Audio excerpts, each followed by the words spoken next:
Peekaboo! Peekaboo! Peekaboo! Peekaboo!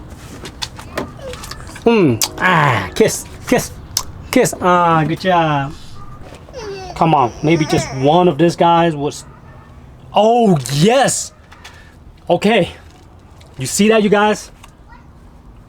Now this is how you know your cutting becomes successful. Oh my God. Okay, you see that? You see that white spot right there? That is what you call a callus. So most of the time with cuttings that are successful, they must start to form callus on their cut, okay? Okay, you guys, same thing. You see that? Roots are coming from where I cut it at a 45 angles on both ends, both sides, I mean, okay? The soil, you see that? It's not wet. It's still very fluffy and just barely moist, okay? Okay, not saturated at all. It's just very fluffy. That is how it feels in my hand. And most of the cuttings that are successful are in these type of soil. Fluffy, barely moist, not wet. Yeah, soil. The most important, crucial thing that you want to take away from this video, out of many, is what I'm about to tell you guys. Okay, you want a medium that is well aerated, airy, okay?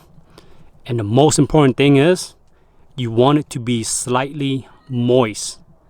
You don't want it to be damp. And you don't want it to be wet. So you can see I'm trying to squeeze the heck out of this mix.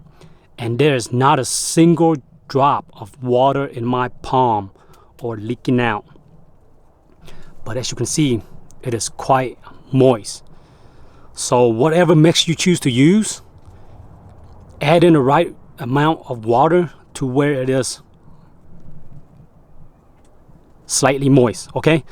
Okay, so this mix is basically 1 part fine pine bark, 1 part peat moss, and 1/2 to 1 part perlite. It will work. What I do is mix it all together, add in a little bit of water at a time, okay? Until it get to the right dampness level, okay? The right moisture level. I really wish you guys can stick your hand in here and feel the soil also, okay? So peat moss is very important to retain the moisture. Pine bark and perlite will add a lot of airspace and aeration, okay? So that is it. Now I have another tub here with a lot of cuttings, and I'm using 3 part peat moss to 2 part perlite. It will work, okay?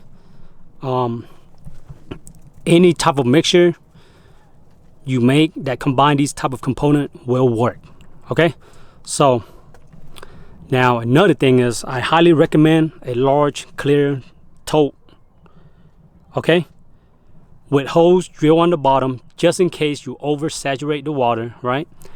And also with a lid with holes drilled on top. Now it can be clear or solid color such as this. It does not matter, okay, as long as there's holes. And you will want to put your cuttings in somewhere it is out of direct sunlight, okay? So on the bottom shelf, it will not get direct sunlight because the cuttings, your plants will cook and die off. I'll explain more later on that. So another look at the soil, and there are a few of my cuttings that I started already. Now let's get talking about how to take the cuttings and get them prepared. Okay guys, let's dive right into it. I will show you guys what type of cuttings you want to use and how to go about preparing it. First thing first, get yourself some sharp pruner and some type of sharp knife and disinfect it with alcohol, okay? Very important. another ingredient that you will need, and it is very optional, but I like to use it to give me a sense of, you know, of knowing that I try my best, and that is rooting hormones. You can use Clone X, which is my preferred rooting hormones, or Take Root. Okay, they both work. You don't have to use it. It will also work because I already tried it. Okay, so but to give you a good peace of mind, do use some of this. Now, for the sake of time, here I got quite a selection of cuttings that I already cut. Now, one thing that I really recommend is do not take pencil size cuttings. Pencil size cutting are quite large, guys, and most of my cuttings that I rooted that size don't do so well for some reason. The one that always work well are these. Okay, I hope the camera can pick it up. I think it's about a 3/8. Okay, it's larger than a quarter, so anything, yeah, slightly larger than a 1/4 inch and around 3/8, such as this and this. Okay, now smaller size cuttings such as this will work quite well also. Okay, these branches have reached its required chill hour, so it have a lot of stored energy inside already. It is ready to spring to life, so they will root quite easily. Okay, now as you can see on top, these are flower buds. They are very large and plump. We don't want any part of that, okay, as our cutting, so snip that off. Okay, we will only want leaf nodes on our cuttings. Now, how long should a cutting size be? I mean, it is your preference, but anything 4 inches to 6 inches will work quite well. Okay, what I like to do is basically have at least 2 to 3 leaf nodes sticking out of the soil when I push it into the medium. So for example, this guy, okay, almost 2/3 of it will be in the soil, and 1/3 of it will be, you know, above the soil. Okay, guys. Now here's a very important part of the process.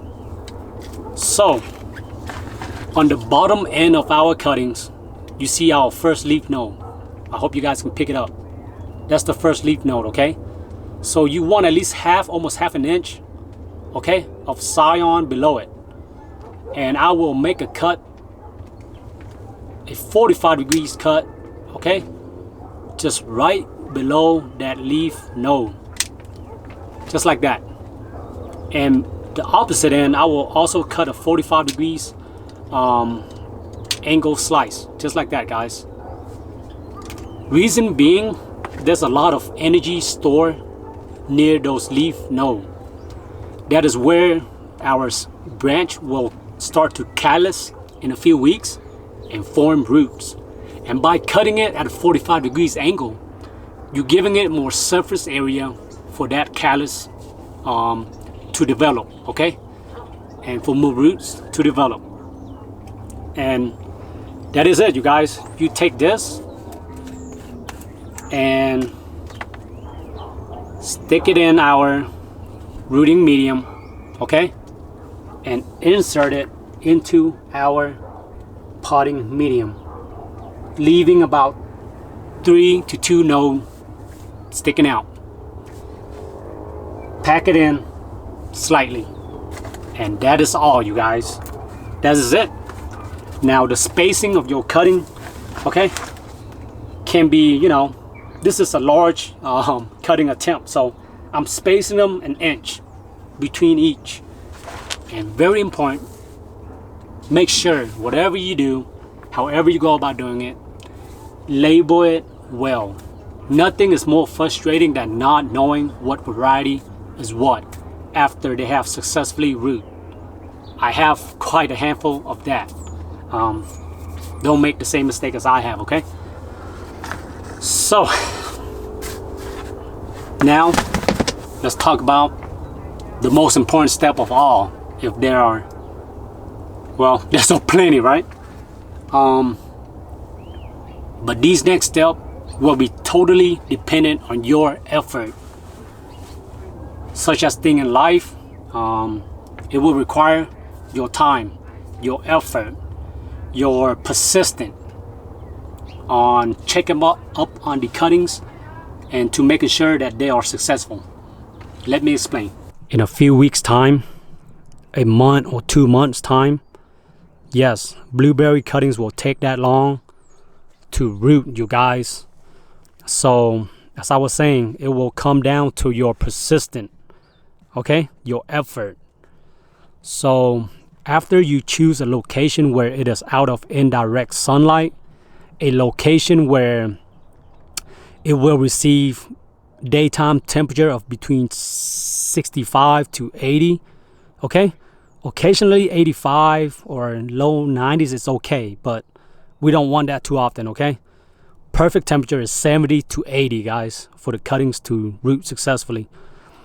Now, in the first month or so, you must make sure wherever you put your cuttings to never freeze and to never get close to even 100 degrees. They will cook, okay? So in the first month, for every day of the week, right? Every couple of days, come out, okay? Open the lid, okay? And take a look at your medium soil, making sure that it is still damp to the eyes, guys. If it ever look dry, okay? And you will be able to tell. Get some spray bottle, okay? And spray water on top of the media. That is very, very important, guys, because during this time, it is trying to develop callus. That is the most important step. If the callus are formed, then everything will be very easy. Now, the leaf in a few days or even a week or two time, with the heat, will start to push out. It will give you a sense of false hope, okay? Do not even think about pulling it out. It takes months, guys. Once it leave out, that doesn't mean it have roots, okay? Because it is using its stored energy to produce the leaves. So once they have the leaves, make sure every few days, every couple of days, come out and mist the leaf, okay? Yeah, it will require effort. So you cannot just put them and let them be. I mean, you might, but you won't be as successful. So during all this time, the callus will start to form, okay? If the soil moisture is right, not too damp, not too wet, and not too dry. And with the leaves, it will develop the roots, guys. Roots. So after a month, maybe a month and a half, okay? Go ahead and pull one out or two, okay? 3, 4, 5, whatever, however many cuttings you have, and tug on it. And man, it is the best feeling because you will feel resistant if they are successful. And in 2 months, you can pull it out and transplant them into these little cups, okay? And it will be like this, guys. And it is one of the best feeling ever. That is why I'm making this video, to share and to hopefully give you guys some tips to where you can be very, very successful in doing so. Okay, guys? Everyone have different ways of doing things, but this is one of the methods that have worked quite well for me, okay?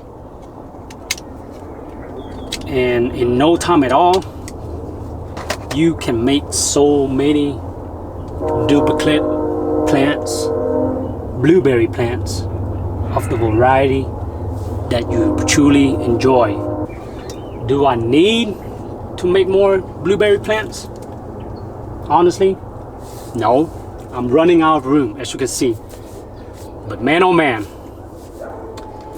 there is just something about gardening where you just want more, right? I'm not sure if it's just me. Maybe you guys too, right?